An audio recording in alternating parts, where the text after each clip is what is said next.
Hello friends, this is S P Singh and welcome to S T sir classes. प्यारे दोस्तों, बात करेंगे सी टेट को टारगेट करते हुए हमारी एसएसटी की क्लासेस कंटिन्यू है, जिसमें जो एनसीईआरटी की एसएसटी है इसको हम बिल्कुल शुरू से यानी बिल्कुल जीरो से लेकर के चल रहे हैं।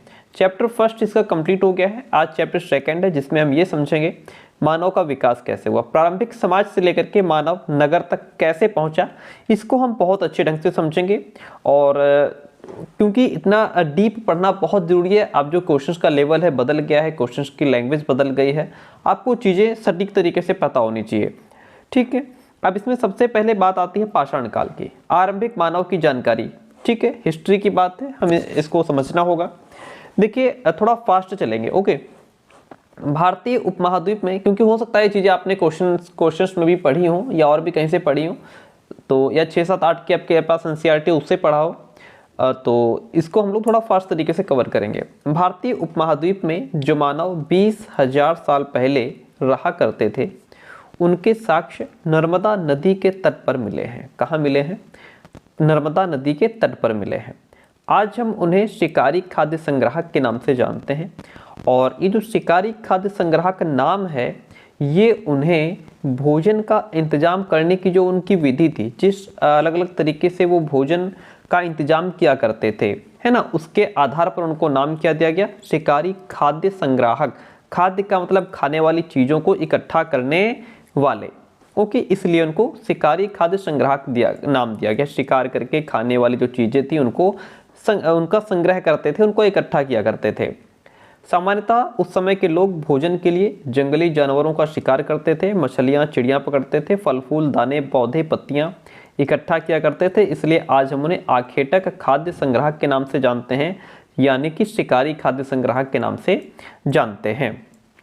आखेटक खाद्य समुदाय के लोग भोजन के लिए नए विकल्प, मवेशियों के लिए चारे हेतु नई जगह, मवेशी का मतलब है आपके कैटल, यानी कि आपके पशु, आप जानवर, है ना, इनके जो जानवर हुआ करते थे, तो ये मवेशियों के लिए चारे के लिए नई जगह ढूंढते थे। और बदलती जलवायु के कारण और पानी की तलाश में एक जगह से दूसरी जगह घूमा करते थे, अपने यानी कि भोजन की तलाश में, अपने जानवरों के चारे के लिए। और जलवायु बदलती थी, है ना, तो कहीं बारिश शुरू हो गई 2-4 महीने के लिए, तो फिर दूसरी जगह चले गए, है ना, या गर्मी बहुत है या ठंड बहुत है, तो इस जगह से एक जगह से दूसरी जगह ये लोग घूमा करते थे। ठीक है, पाषाण काल यानी कि मानव सभ्यता का प्रारंभिक काल पाषाण काल है। मानव सभ्यता का प्रारंभिक काल कौन सा है? पाषाण काल। मानव सभ्यता की दृष्टि से पाषाण काल को प्रारंभिक काल माना है। मानव सभ्यता की दृष्टि से जो पाषाण काल है, इसको प्रारंभिक काल माना गया है। भारत में पाषाणकालीन सभ्यता का साक्ष्य सर्वप्रथम 1863 ईस्वी में एक विद्वान रॉबर्ट ब्रूस फुट ने पल्लवरम यानी कि मद्रास से प्राप्त किया। समझिए, नोट कीजिए पॉइंट को, पहले नोट कीजिए इस पॉइंट को। पॉइंट कहता है कि भारत में पाषाणकालीन सभ्यता जो है, इसका साक्ष्य कहाँ से मिला? इसका साक्ष्य सबसे पहले 1863 ईस्वी में एक विद्वान जिनका नाम है रॉबर्ट ब्रूस फुट, उन्होंने पल्लवरम, जो कि स्थान कहाँ है? मद्रास में, वहां से इन्होंने प्राप्त किया था। ठीक है, किसका साक्ष्य? पाषाणकालीन सभ्यता का साक्ष्य। ठीक, रॉबर्ट ब्रूस फुट को भारतीय प्रागैतिहासिक का पिता कहा जाता है। भारतीय प्रागैतिहासिक का पिता किसको कहा जाता है? रॉबर्ट ब्रूस फुट को भारतीय प्रागैतिहासिक का पिता कहा जाता है। पाषाण काल को 3 भागों में विभाजित किया गया है: पुरा पाषाण काल, मध्य पाषाण काल और नव पाषाण काल। ठीक है, अब जैसे जो पूरा पाषाण काल है, इसका समय कब से कब तक रहा? 20 लाख वर्ष पूर्व से लेकर के 12,000 ईसा पूर्व तक। मध्य पाषाण काल का समय कब से कब तक रहा? 12,000 से लेकर के 10,000 ईसा पूर्व तक। नव पाषाण काल का समय कब से कब तक रहा? 10,000 वर्ष ईसा पूर्व पहले से। और जो आपका पूरा पाषाण काल है, इसको 3 भागों में विभाजित किया गया: निम्न पुरा पाषाण काल, मध्य पाषाण काल और उच्च पुरा पाषाण काल। अब इनको अलग अलग करके समझते हैं। पूरा पाषाण काल की बात करेंगे। पूरा पाषाण काल 2 शब्दों, पुरा यानी कि प्राचीन और पाषाण यानी कि पत्थर से बना है। ठीक है, प्राचीन पत्थर से हमारा पूरा पाषाण काल बना, यानी कि प्राचीन पत्थर का जो समय था। ये काल मानव इतिहास की 99% कहानी बताता है। भारत की पुरापाषाण युगीन सभ्यता का विकास प्लीस्टोसिन या हिमयुग से हुआ है। यहाँ से भारत की जो पुरापाषाण युगीन सभ्यता है इसका विकास प्लीस्टोसिन या फिर हम कह सकते हैं कि हिमयुग से हुआ है। मानव के द्वारा प्रयोग किए जाने वाले पत्थर के औजारों के रूप, उनका आकार और जलवायु में होने वाले परिवर्तन के आधार पर इसे निम्न 3 चरणों में विभक्त किया जाता है। एक तो निम्न पुरापाषाण काल। जो निम्न पुरापाषाण काल है इसका जो उपकरण हुआ करता था कुल्हाड़ी, हस्त कुठार, गंडासा, ये सब इसके उपकरण हुआ करते थे, यानी कि ये इनके औजार हुआ करते थे, टूल्स। और संस्कृत की अगर बात करें, देखिए जो अच्छी चीज़ें इंपॉर्टेंट चीज़ें उन्हीं पर फोकस करेंगे। संस्कृत की अगर बात करें तो चापर चापिंग पेबुल संस्कृति जो है, हैंड एक्स हस्त कुठार जो है, या इसको संस्कृति भी कहते हैं। संस्कृति निम्न पुरापाषाण काल की संस्कृति का नाम क्या है? यहाँ पे जो संस्कृति चलती थी वो चापर चापिंग पेबुल संस्कृति चलती थी, जिसको हम हैंड एक्स हस्त कुठार संस्कृति भी कहते हैं। ये जो चापर चापिंग है, चापर जो है ये बड़े आकार वाला वो उपकरण है, वो औजार है जो पेबुल से बनाया जाता था। अब ये पेबुल क्या है? पेबुल जो है पत्थर के वो, समझिए नोट कीजिए, पेबुल क्या है? पेबुल जो है पत्थर के वो बड़े टुकड़े जो पानी के बहाव के कारण चिकने और सपाट हो जाते हैं, उन्हें पेबुल कहते हैं। ये पत्थर के ही वो टुकड़े हैं। चापर चापिंग पेबुल संस्कृति जो पंजाब सोहन संस्कृति भी कहलाती है।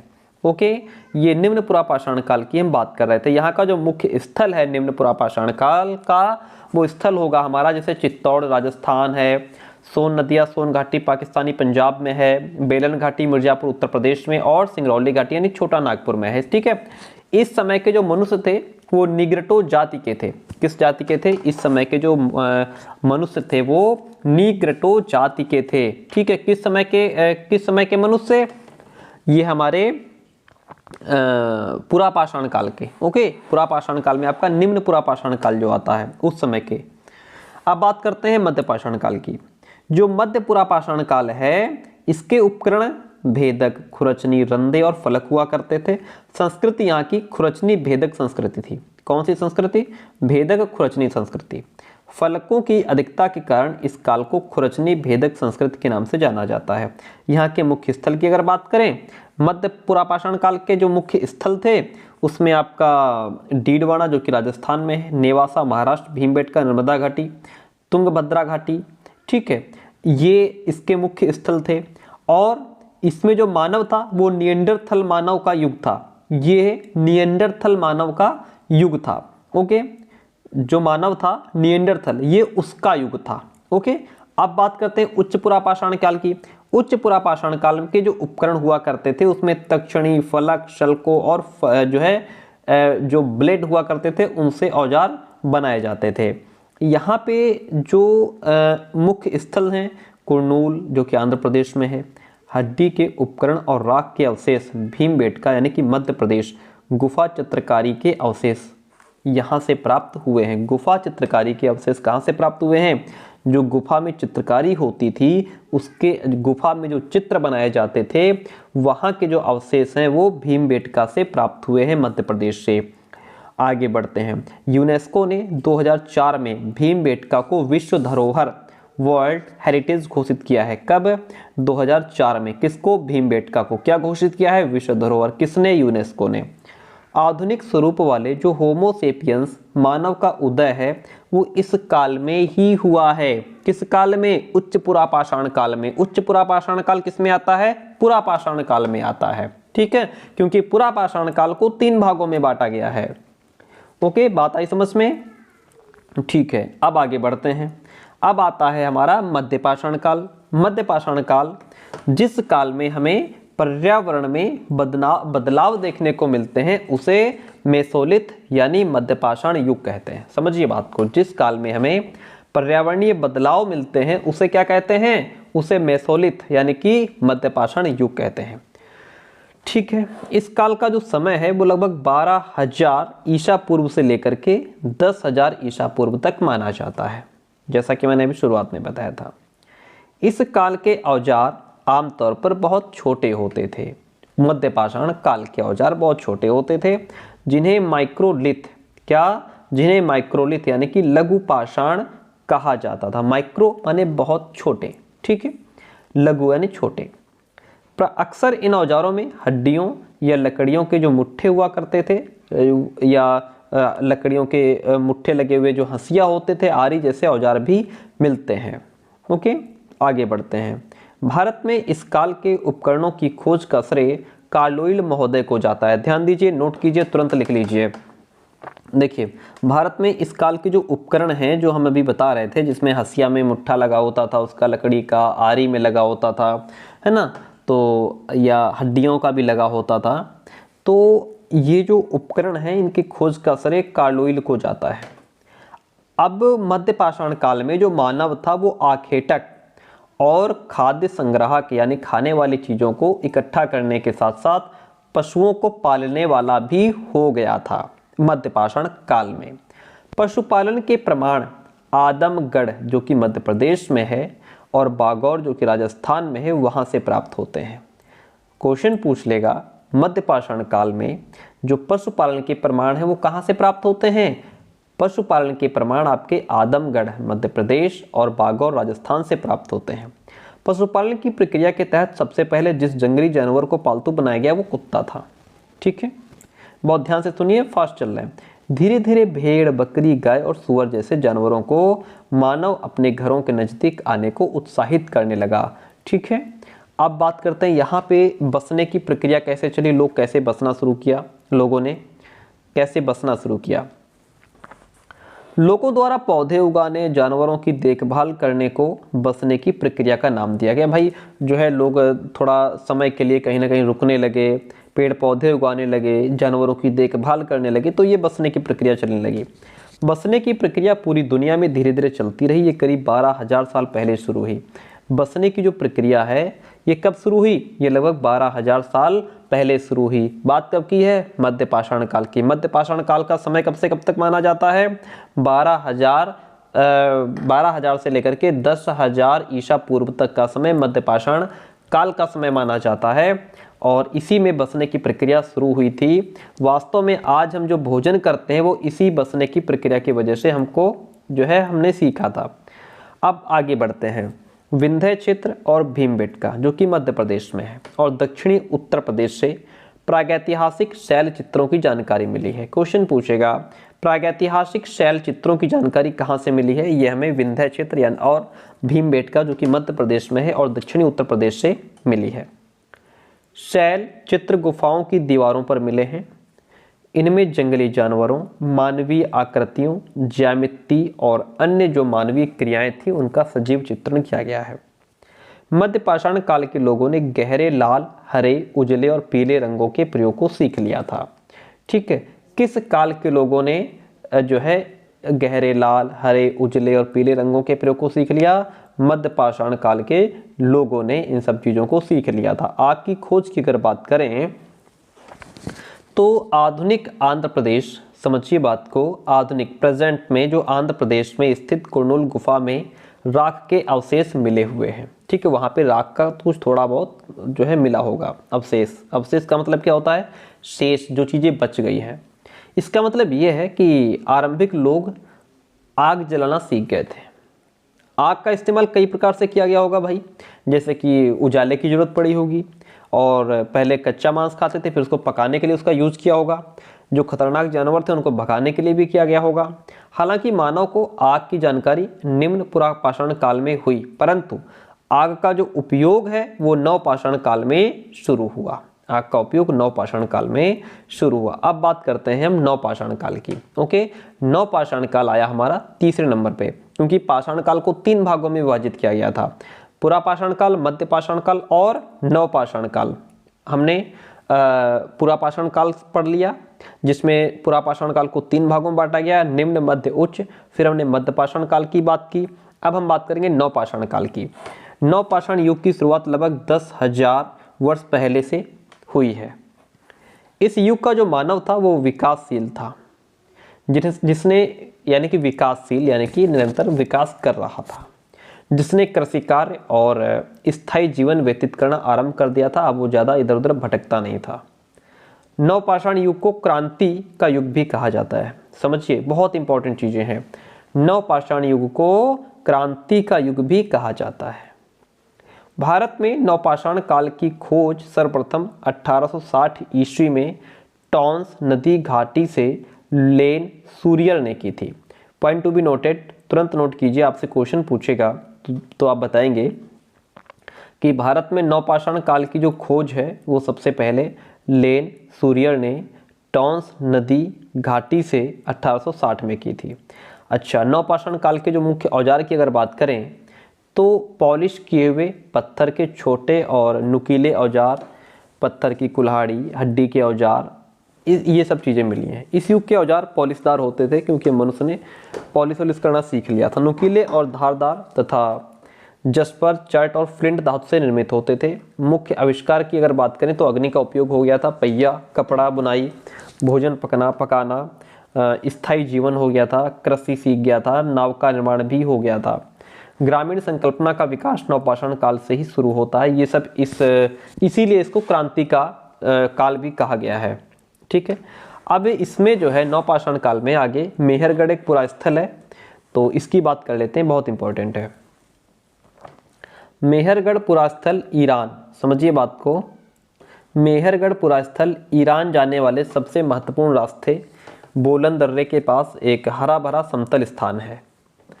नवपाषाण युगीन प्राचीनतम बस्ती और पहली बार कृषि के साक्ष्य मेहरगढ़ बलूचिस्तान प्रांत पाकिस्तान से प्राप्त हुए हैं। पहली बार जो कृषि के साक्ष्य हैं वो कहाँ से प्राप्त हुए? पहली बार कृषि के जो साक्ष्य हैं वो मेहरगढ़ यानी कि बलूचिस्तान प्रांत पाकिस्तान से प्राप्त हुए हैं, जो लगभग 8000 साल पहले के हैं। मेहरगढ़ वो स्थान है जहाँ के स्त्री पुरुषों ने इस इलाके में सबसे पहले जौ, गेहूं उगाना और भेड़ बकरी पालना सीखा था। यहाँ खुदाई में पुरातत्वविदों को विभिन्न प्रकार के जानवरों की हड्डियां भी मिली हैं। मेहरगढ़ से चौकोर और आयताकार घरों के अवशेष भी मिले। प्रत्येक घर में 4 या उससे ज़्यादा कमरे हैं, जिनमें से कुछ संभवतः भंडारण के काम आते होंगे, सामान रखने के या अनाज को भरने के काम आते होंगे। इसके अलावा मेहरगढ़ से ऐसी कई कब्रें मिली हैं जहां कब्रों में मृतकों के साथ कुछ सामान भी रखे जाते थे। जो लोग मर जाते थे उनको जब कब्र में दफनाया जाता था उसके साथ में कुछ सामान भी रखा जाता था। एक कब्र में एक मृतक के साथ एक बकरी को भी दफनाया गया था। संभवतः इसे परलोक में मृतक के खाने के लिए रखा गया होगा कि मृतक जो है वो परलोक में जाकर के इसको खाएगा। ये सोच करके उसको रखा गया होगा भाई, और क्या सोचा गया होगा। अब बुर्ज होम की बात कर लेते हैं। देखिए, बुर्ज होम जो कि प्रेजेंट में कश्मीर में है, ठीक है, यहाँ के जो लोग थे वो गड्ढे के नीचे घर बनाते थे जिन्हें गर्तवास कहा जाता है। समझिए बात, तो गर्तवास क्या होता है? गर्तवास, गड्ढे के नीचे जो घर बनाया जाता है उसे गर्तवास कहते हैं। पुरातत्वविदों को झोपड़ियों के अंदर और बाहर दोनों ही स्थानों पर आग जलाने की जगह मिली है, चाहे झोपड़ियों के अंदर हो या झोपड़ी के बाहर, दोनों ही जगह आग जलाने की जगह मिली है कि भाई दोनों जगह आग जलाई जाती थी। ऐसा लगता है कि लोग मौसम के अनुसार घर के अंदर या बाहर खाना बनाते होंगे तभी आग भी जला लेते होंगे। ठीक, अब बात करते हैं पुरास्थल की। पुरास्थल उस स्थान को कहते हैं जहां औजार, बर्तन और इमारतों जैसी वस्तुओं के अवशेष मिलते हैं। जहां औजार मिल जाए, बर्तन, इमारतें, बिल्डिंग्स, है ना, पहले छोटी मोटी बिल्डिंग्स बनती होंगी, तो उन चीज़ों के अगर अवशेष मिलते हैं तो उसको पुरास्थल कहा जाता है। क्या कहा जाता है? पुरास्थल। दाउजली हेडिंग की बात करेंगे, ये एक पुरास्थल है। क्या है ये? पुरास्थल। पुरास्थल किसे कहते हैं? जहाँ से औजार, बर्तन और इमारतों जैसी चीज़ें मिले, उनके अवशेष मिले, उन्हें पुरास्थल कहते हैं। वेरी इंपॉर्टेंट पॉइंट, समझिए इस पॉइंट को। दाउजली हेडिंग पुरास्थल जो कि चीन और म्यांमार की ओर जाने वाले रास्ते में ब्रह्मपुत्र की घाटी की एक पहाड़ी पर है। कहाँ है? दाउजली जो हेडिंग पुरास्थल है जो कि चीन और म्यांमार की ओर जाने वाले रास्ते में ब्रह्मपुत्र की घाटी की एक पहाड़ी पर है। यहाँ से खरल और मूसल जैसे पत्थरों के उपकरण मिले हैं। खरल और मूसल जैसे पत्थरों के उपकरण जो हैं वो दाउजली हेडिंग पुरास्थल से मिले हैं। इससे ये पता चलता है कि यहाँ लोग भोजन के लिए अनाज उगाते थे। साथ ही यहाँ से जेडाइट पत्थर भी मिला है। कौन सा पत्थर? जेडाइट पत्थर कहाँ से मिला है? दाउजली हेडिंग पुरास्थल से। संभवतः ये पत्थर चीन से आया होगा। इसके अतिरिक्त इस पुरास्थल से काष्ठाश्म, काष्ठाश्म का मतलब होता है बहुत पुरानी लकड़ी जो सख्त होकर पत्थर बन गई है, उसके औजार और बर्तन भी मिले हैं। कहाँ से? दाउसली हेडिंग से। बहुत इंपॉर्टेंट चीज़ है, बहुत पॉइंट टू पॉइंट हम लोग पढ़ रहे हैं, समझिए बात को। चिरांद की बात करेंगे। बिहार प्रांत का चिरांद नामक पुरास्थल नवपाषाण कालीन एकमात्र ऐसा पुरास्थल है, नवपाषाण काल का एक ऐसा पुरास्थल है जहाँ से हड्डी के उपकरण पाए गए, यानी कि हड्डी के औजार पाए गए, जो मुख्य रूप से हिरण के सींगों के बने हुए हैं। ठीक है। इलाहाबाद के कुल्डी हवा से 6000 वर्ष पूर्व के चावल के साक्ष्य प्राप्त हुए हैं। कहाँ से? इलाहाबाद के कुल्डी हवा से 6000 वर्ष पहले चावल के साक्ष्य प्राप्त हुए हैं। और कुंभकारी के प्रमाण सर्वप्रथम नवपाषाण युग से मिलते हैं, जो इस युग में मिले काला धूसर और मंदवर्ण यानी कि मृदभांड से सिद्ध होता है। बुर्जहोम के निवासी मृदभांडों का उपयोग क्या करते थे? अब देखिए अन्य नवपाषाण काल स्थल और भी हैं, जैसे नवपाषाण युग के, समझिए, नवपाषाण युग के सबसे प्रसिद्ध पुरास्थल चाताल युग तुर्की में दूर दराज से कई चीज़ें लाई जाती थी, जैसे सीरिया से लाया गया चकमक पत्थर और लाल सागर की कौड़ियों और भूमध्य सागर की सीपियाँ, ये जो है चाताल युग जो तुर्की में है पुरास्थल है ये। ठीक है। अब आगे बढ़ते हैं। पाषाण औजारों का निर्माण करने का तरीका क्या था? जो पाषाण औजार थे, पत्थर के जो औजार थे, उनको निर्माण करने का तरीका क्या था, समझते हैं। देखिए, पाषाण औजारों का निर्माण 2 तरीकों से किया जाता था। पत्थर से पत्थर को टकराना, यानी जिस पत्थर से कोई औजार बनाना होता था उसे एक हाथ में लेकर और दूसरे हाथ से एक पत्थर का हथौड़ी जैसे इस्तेमाल करते हुए, आघात करते हुए, यानी कि उस पर चोट मारते हुए, है ना, जिस आकार में उसको बनाना होता था लगभग उसको आकार में बना लेते होंगे। तब तक शल्क निकाले जाते जब तक कि वांछित आकार वाला उपकरण ना बन जाए, यानी कि जिस प्रकार का वो चाहता था मानव, उस प्रकार का अगर जब तक नहीं बन जाता तब तक वो एक दूसरे के ऊपर मारता था। दबाव शल्क तकनीक भी होती थी। इस तकनीक में क्रोड को एक स्थिर सतह पर टिकाया जाता है। ठीक। और इस क्रोड पर हड्डी या पत्थर रखकर उस पर हथौड़ी नुमा पत्थर से शल्क निकाले जाते हैं, जिससे वांछित उपकरण बनाए जाते हैं। ये इंपॉर्टेंट नहीं है, इसकी ज़रूरत नहीं है। ये ज़रूरत है इसको थोड़ा सा समझेंगे।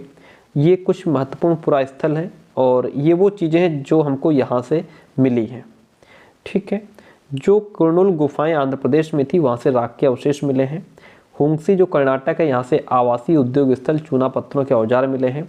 भीमबेटका जो कि मध्य प्रदेश में, यहाँ से जो है प्राकृतिक गुफाएं जो हैं आवासीय जगह मिली हैं, जो गुफाओं पर जो चित्र होते थे उनके अवशेष मिले हैं। महापाषाणिक पुरास्थल में आपका नहर सराय, महागढ़ा, इलाहाबाद में यहाँ से स्तंभ गर्त के प्रमाण मिले हैं। और विंध्य क्षेत्र भीमबेटका मध्य प्रदेश, यहाँ से प्रागैतिहासिक शैल चित्र मिले हैं। नवपाषाणिक पुरास्थल है यहाँ से पैम्पली तमिलनाडु, जहाँ से सुअर एवं ज्वार बाजरा काला चना मिला है। चावल जानवरों की हड्डी के टुकड़े आपको कोल्डी हवा उत्तर प्रदेश से मिले हैं। चावल, मवेशी, मिट्टी पर खुर के जो निशान हैं, मिट्टी पर खुर के निशान कहाँ से मिले? महागढ़ा उत्तर प्रदेश से। खरल, मूसल, जेडाइट पत्थर के कांठाश्म मेघालय से मिले हैं, यानी कि दाउसली हेडिंग जो पुरास्थल है वहाँ से। चिरांद जो कि आप प्रेजेंट टाइम बिहार में है, हरा चना, हिरण के सींग से बने उपकरण वो सब हमको यहाँ से मिले हैं।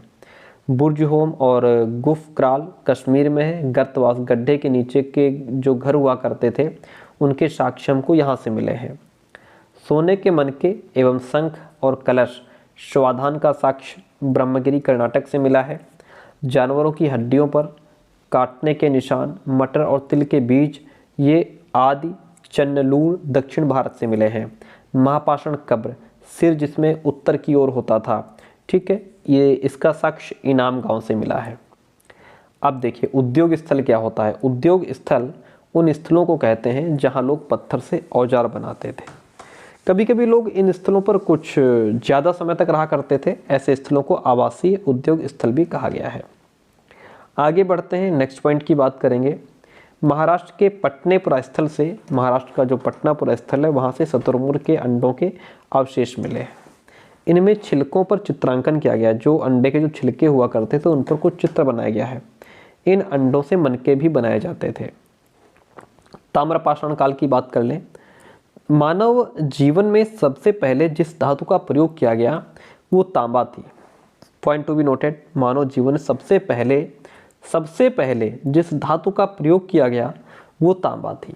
लगभग 5000 वर्ष पूर्व की बात है। औजार उपकरण, फलक, फलकियाँ मुख्य औजार होते थे। हल और फावड़ा नहीं मिलता है। लोग ठीक है, बाकी इतना ठीक है, बाकी इसमें डीप जाने की आवश्यकता नहीं है, इतना काफ़ी है। और ठीक है, आरंभिक नगर हड़प्पा की बात करेंगे। देखिए, सबसे पहले आती है खोज। आधुनिक पाकिस्तान में आज से लगभग 150 साल पहले पंजाब प्रांत में जब पहली बार रेलवे लाइनें बिछाई जा रही थी, तब इस काम में जुटे इंजीनियरों को हड़प्पापुरा स्थल मिला। क्या मिला? हड़प्पापुरा स्थल, आज से लगभग 150 साल पहले। उसके बाद 1921 ईस्वी में पुरातत्वविदों ने इस स्थल को ढूंढा और बताया कि यह खंडहर उपमहाद्वीप के सबसे पुराने शहरों में से एक है। चूँकि इस नगर की खोज सबसे पहले हुई, इसलिए बाद में मिलने वाले सभी पुरास्थलों में जो इमारतें चीज़ें मिली हैं उन सभी को हड़प्पा सभ्यता की इमारतें कहा गया। इन शहरों का निर्माण 4700 साल पहले हुआ था। हड़प्पा सभ्यता एक कांस्य युगीन सभ्यता है। हड़प्पा सभ्यता कैसी है? हड़प्पा सभ्यता एक कांस्य युगीन सभ्यता है जिसे आद्य इतिहास के अंतर्गत माना जाता है। जॉन मार्शल ने सर्वप्रथम इसे सिंधु सभ्यता का नाम दिया। कांस्य युगीन सभ्यता को सबसे पहले सिंधु सभ्यता का नाम किसने दिया? जॉन मार्शल ने। ये सभ्यता दजला, फरात और नील घाटी सभ्यताओं की समकालीन है। काल निर्धारण की अगर बात करें तो रेडियो कार्बन 14 यानी C14 जैसी नवीन विश्लेषण पद्धति के द्वारा हड़प्पा सभ्यता की जो तारीख है, तिथि जो है, वो 2500 ईसा पूर्व से लेकर के 1750 ईसा पूर्व माना गया है, जो ज़्यादातर माना गया है। लोगों की राय है कि इतना रहा होगा। ठीक है, अब हम आगे बढ़ेंगे तो हमें मिलेगा हड़प्पा। हड़प्पा से प्राप्त 2 टीलों में पूर्वी टीले को नगर टीला और पश्चिमी टीले को दुर्ग टीला के नाम से संबोधित किया गया है। हड़प्पा के सामान्य आवास क्षेत्र के दक्षिण में एक ऐसा स्थान अथवा कब्रिस्तान स्थित है जिसे समाधि R37 के नाम से नाम दिया गया है। क्या नाम दिया गया है? कब्रिस्तान स्थित है, कब्रिस्तान को नाम समाधि R37 दिया गया है। हड़प्पा के किले के बाहर कुछ ऐसे भवन हैं जिनकी पहचान कर्मचारियों के आवास, दस्तकारी के मंच और अन्नागार से की गई है। शंख का बना बैल, स्त्री के गर्भ से निकला हुआ पौधा, पीतल का बना इक्का, ईंटों के वृत्ताकार चबूतरे, गेहूं और जौ के दानों के अवशेष मिले हैं। सिंधु सभ्यता में अभिलेख युक्त मोहरें सर्वाधिक हड़प्पा से ही मिली हैं। कहाँ से? हड़प्पा से। बात करेंगे मोहनजोदड़ो की।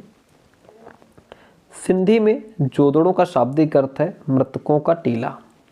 ये सिंध के लरकाना जिले में सिंधु नदी तट पर स्थित है। पॉइंट टू बी नोटेड, कहाँ स्थित है? सिंधी में जोदड़ों का शाब्दिक अर्थ होता है मृतकों का टीला। ये सिंध के लरकाना जिले में सिंधु नदी तट पर स्थित है। ठीक है, आगे बढ़ेंगे। मोहनजोदड़ो में विशाल तालाब बनाया गया था। क्या बनाया गया था? विशाल तालाब, जिसे पुरातत्वविदों ने महान स्नानागार कहा है। इस तालाब को बनाने में ईंट और प्लास्टर के ऊपर चारकोल की परत चढ़ाई गई थी जिससे कि पानी का रिसाव रोका जा सके। इसमें भरने के लिए पानी एक कुएं से निकाला जाता था। धार्मिक अनुष्ठानों के लिए इसका उपयोग विशिष्ट नागरिक किया करते थे। विशाल अन्नागार मोहनजोदड़ो की सबसे बड़ी इमारत है। अगर पूछ ले कि मोहनजोदड़ो की सबसे बड़ी इमारत कौन सी है? विशाल अन्नागार, जो 45.71 मीटर लंबा और 15.23 मीटर चौड़ा है। मोहनजोदड़ो में नगर योजना के अंतर्गत उत्तर दक्षिण और पूर्व पश्चिम की ओर जाने वाली समानांतर सड़कों का जाल बिछा हुआ था, जिन्होंने नगर को लगभग समान आकार वाले खंडों में विभाजित कर दिया। कांसे की नृत्य कर रही नारी की मूर्ति, पुजारी योगी की मूर्ति, मुद्रा पर अंकित पशुपतिनाथ शिव की मूर्ति, सूती कपड़ा, सीपी की बनी पटरी, गीली मिट्टी पर कपड़ों के साक्ष्य भी यहाँ से मिले हुए हैं। धौलावीरा की बात करेंगे। देखिए, कच्छ के इलाके में खदीर बेत के किनारे धौलावीरा नगर बसा था। कच्छ के इलाके में खदिर बेत के किनारे धौलावीरा नगर बसा था, जहां हड़प्पा सभ्यता के कई नगर 2 भागों में विभक्त थे। वहीं धौलावीरा नगर को 3 भागों में बांटा गया था। इसके हर हिस्से के चारों ओर पत्थर की ऊंची ऊंची दीवार बनाई गई। इसके अंदर जाने के लिए बड़े बड़े प्रवेश द्वार भी थे। इस नगर में एक खुला मैदान भी था जहां सार्वजनिक कार्यक्रम आयोजित किए जाते थे, कोई मीटिंग वगैरह हो गई या कुछ भी। यहाँ मिले कुछ अवशेषों में हड़प्पा लिपि के बड़े बड़े अक्षरों को पत्थरों में खुदा पाया गया है। हड़प्पा लिपि के जो बड़े बड़े अक्षरों में पत्थरों में उनको खुदा हुआ पाया गया है। इन अभिलेखों को संभवतः लकड़ी में जड़ा गया था। ये एक अनोखा अवशेष है क्योंकि आमतौर पर हड़प्पा के लेख मोहर जैसी छोटी वस्तुओं पर पाए जाते थे और यहाँ पर जो है वो पत्थरों में खुदा हुआ पाया गया है, वो भी बड़े बड़े अक्षरों में। लोथल की बात करेंगे। लोथल को देखिए, लोथल नगर ऐसे स्थान पर बसा था जो गुजरात की खंभात की खाड़ी में मिलने वाली साबरमती की उपनदी भोगवा के किनारे है। समझिए बात को, लोथल नगर ऐसे स्थान पर बसा है जो गुजरात की खंभात की खाड़ी में मिलने वाली साबरमती की उपनदी जो भोगवा है उसके किनारे है, जहाँ कीमती पत्थर जैसा माल आसानी से मिल जाता था। ये पत्थरों, शंखों और धातुओं से बनाई गई चीज़ों का महत्वपूर्ण केंद्र माना जाता है लोथल। इस नगर में एक भंडार गृह भी था और इस भंडार गृह से कई मोहरें और मुद्रांकन या मोहरबंदी यानी कि गीली मिट्टी पर दबाने से बनी उनकी छाप भी मिले हैं। लोथल का बंदरगाह ऐसा बंदरगाह रहा होगा जहां समुद्र के रास्ते आने वाली नावें रुका करती थी। संभवतः यहाँ पर कच्चा माल चढ़ाया उतारा जाता होगा, ऐसा अनुमान है। यहाँ पर एक इमारत भी मिली है जहाँ संभवतः मनके बनाने का काम होता था। पत्थर के टुकड़े, अधबने मनके बनाने वाले उपकरण और तैयार मनके भी यहाँ से मिले हैं। ठीक है, कहाँ से मिले हैं? लोथल से। अब बात करते हैं कालीबंगा की। देखिए, कालीबंगा से रिलेटेड कई क्वेश्चंस मिलते हैं एग्जाम में। कालीबंगा में प्राक सैंधव संस्कृति की सबसे महत्वपूर्ण उपलब्धि जुते हुए खेत के साक्ष्य मिले हैं। जुते हुए खेत के जो साक्ष्य हैं वो कालीबंगा में प्राक सैंधव संस्कृति जो है ये सबसे महत्वपूर्ण है और यहाँ से जुते हुए खेत के साक्ष्य मिले हैं कालीबंगा से। सेल खड़ी की मोहरें एवं मिट्टी की छोटी मोहरें, सीलें महत्वपूर्ण अभिलिखित वस्तुएं थी जिनके वर्ण हड़प्पा कालीन लिपि के समान ही है। महत्वपूर्ण अवशेष की अगर बात करें तो हल्के निशान यानी कि जुते हुए हल्के साक्ष्य, अलंकृत ईंटों का प्रयोग, युगल और प्रतीकात्मक समाधियाँ, काली चूड़ियाँ, हवन कुंड, अग्निकुंड, ये सब चीज़ें यहाँ से मिली हैं। घरों के निर्माण में कच्ची ईंटों का प्रयोग भी हुआ करता था। कालीबंगा और लोथल जैसे नगरों में अग्निकुंड के साक्ष्य भी मिले हैं। कहाँ? कालीबंगा और लोथल जैसे जो नगर हुआ करते थे इनमें अग्निकुंड के साक्ष्य भी मिले हैं। सैंधव समाज जो था वो मात्र प्रधान था। नगरों के अवशेषों से पता चलता है कि शहरों के लोग विलासितापूर्ण जीवन व्यतीत करते थे। समाज में व्यापारी वर्ग सबसे प्रभावशाली था। कृषक, शिल्पकार, मजदूर सामान्य लोग थे। चिकित्सक, पुरोहित, अधिकारी शिक्षित वर्ग हुआ करते थे। शाकाहार और मांसाहार दोनों का प्रचलन था। गेहूं, जौ, खरबूजा, तरबूज, नारियल, नींबू, अनार, ये सब चीज़ें, अनार, भेड़, बकरी, सुअर, मुर्गी, बतख आदि का उल्लेख मिलता है। तो लगभग शाकाहारी मांसाहारी दोनों प्रकार के लोग थे। योद्धा वर्ग के अस्तित्व का साक्ष्य नहीं मिला है। दस्तकारों में कुम्हारों को समाज में विशेष स्थान प्राप्त था और वहीं पर काजल, पाउडर, लिपस्टिक वगैरह ये सब चीज़ें इनके साक्ष्य मिले हैं। तो पता चलता है कि लोग जो है सौंदर्य प्रिय थे। मनोरंजन के लिए नृत्य, संगीत, पासा, शिकार, मछली पकड़ना ये सब चीज़ें थी। मोहरें और लिपि की बात करेंगे। देखिए, हड़प्पा संस्कृति की सर्वोत्तम कलाकृतियाँ हैं उसकी मोहरें। क्या हैं? उसकी मोहरें। आमतौर पर मोहरें चौकोर होती थी लेकिन बेलनाकार, वृत्ताकार, आयताकार मोहरें भी मिली हैं। अधिकांश मोहरें सेल खड़ी की बनी थी। किसकी बनी थी? सेल खड़ी की। परंतु कुछ गोमेद, मिट्टी एवं चर्ट की भी बनी होती थी। मोहरों पर सर्वाधिक चित्र एक सींग वाले सांड यानी वृषभ का है। मोहरें जो थी उन पर सबसे सर्वाधिक चित्र किसका मिलता है? एक सींग वाला जो सांड था।